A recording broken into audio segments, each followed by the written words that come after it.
देखने की क्या, इतना बड़ा मैदान में देखने के लिए क्या मालूम, 150 रुपए का टिकट लेके यह बाजू 3 लकड़ी, यह बाजू 3 लकड़ी, या 3 लकड़ी 3 लकड़ी 6 लकड़ी देखने के वास्ते इतना पब्लिक जाता है।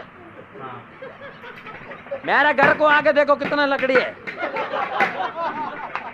अच्छा फिर क्या हुआ, फिर क्या, फिर माइक में कुछ बोल, अरे माइक में कुछ बोला, इतना में पब्लिक सब बोला यो आया आया। मैं बोला कौन रहे हो, आया एक तो सामने का छोटा बिल्डिंग में से 2 डॉक्टर आया, वो दोनों डॉक्टर आया, लकड़ी के बाजू में घुमा, इधर उधर देखा, एक डॉक्टर किसे में से पैसा निकाला, ऊपर ऐसा देखा, साला दूसरा डॉक्टर पक्का शाना चोर, और पैसा नीचे गिरता ही उठा के किसे में रख लिया।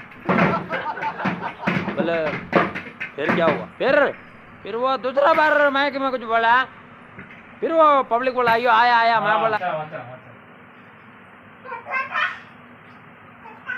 ना ना